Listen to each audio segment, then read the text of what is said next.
Good evening. It's been a couple days since I last updated. Last night I meant to update, but then it got late and it just didn't end up happening. So we'll dive right in. You can see the movement into the duckling. We're probably, I'd say, about a week and a half. That one's active, so I really want to make sure we get some good video of that.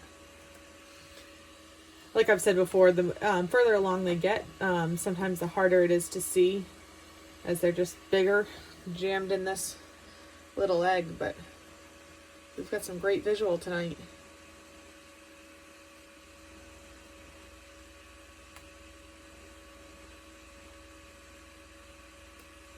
Look at all that movement. Wow. Everybody's active. So that's... So I don't know exactly for sure the age on these because... So the reason that these ones are being... The reason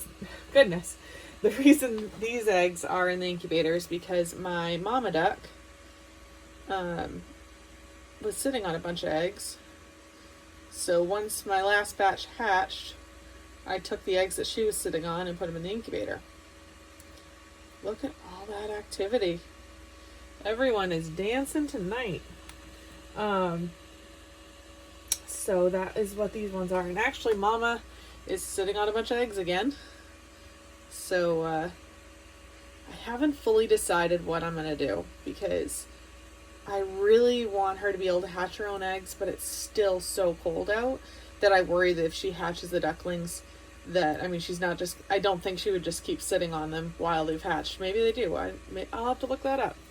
But comment below if you've let your mother duckling hatch eggs, and if so, if you did it when it was still cold out, and what they did to protect them.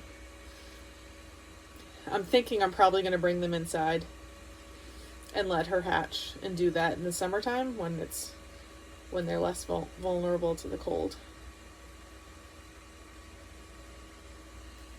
These guys are growing so quick. It's amazing how quickly the time goes. Here's one of my little khakis. Look, see how much smaller? Let me see. If you can look at these two eggs side by side. See, this one's itty bitty. This one even could still be a large khaki egg, but I think some of these are... We're going to have quite a few pekin crosses, I think. But this is a baby khaki. Unless some pekin laid a really small egg, this is definitely a little baby khaki campbell.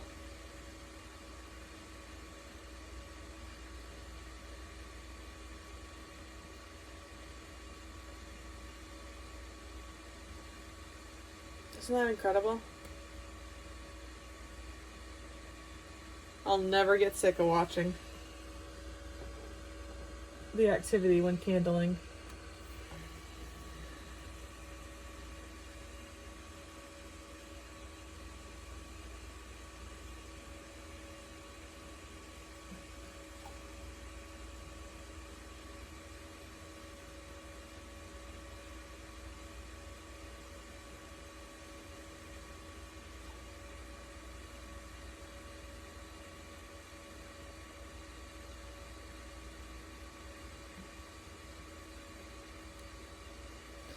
Remember, this is the direction we also want to turn. When we're turning them, we're going to roll them like a barrel roll, not end over end. You always just kind of roll them along as if you're pushing them. Here's our cracked egg that we've put the masking tape on.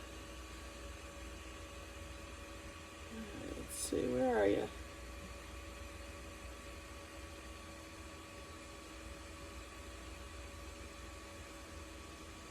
On this back end right there.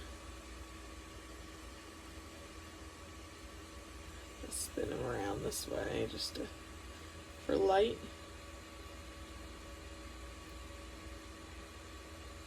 That is happy movement. So we've got a healthy duck coming along there. That's the one that I get most nervous about because of that crack. If bacteria gets in there and affects the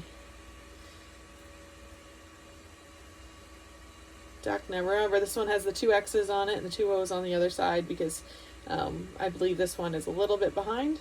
We'll know at the end because when all of them are putting, let me see you can see here the air pocket. At the end, their beak will be poking out towards the air pocket as they're getting ready to pip on the PIP on the shell to come out, so that they'll make a little indent on the end of the egg, and then they'll zip, which is they'll make little cracks all along here, and basically pop the top end of the egg and crawl out. And so anyhow, if all the other ones have their beaks out towards the end and this one still hasn't, then that'll kind of tell me that he's not quite ready. And I have another incubator that I can set up right beside this one to give him an extra day if he needs it.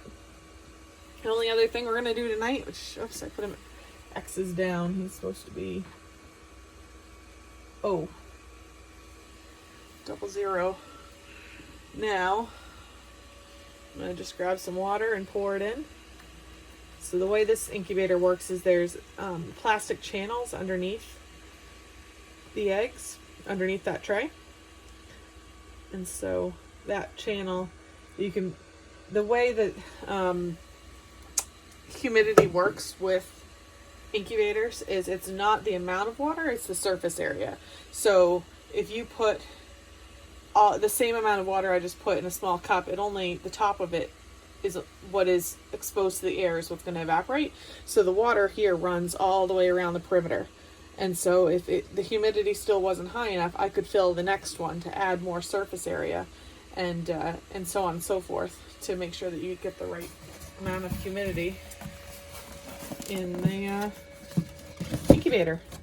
So I'll see you on the next update. As always, comment below if you have any questions. Subscribing is the best compliment, and I love seeing your comments and talking to you about what you're working on with, if you're incubating anything right now. And again, if we get enough subscribers going, we'll be able to start doing live videos when these guys should be hatching in about a week and a half to 2 weeks. And so I'd love to be able to come live with those, but in order to have live videos on YouTube using a mobile device, you have to have 1,000 subscribers. So that's our goal, so that we can answer questions and as we're sharing. But regardless, I'm definitely going to be trying to, of course, catch some video of their hatching.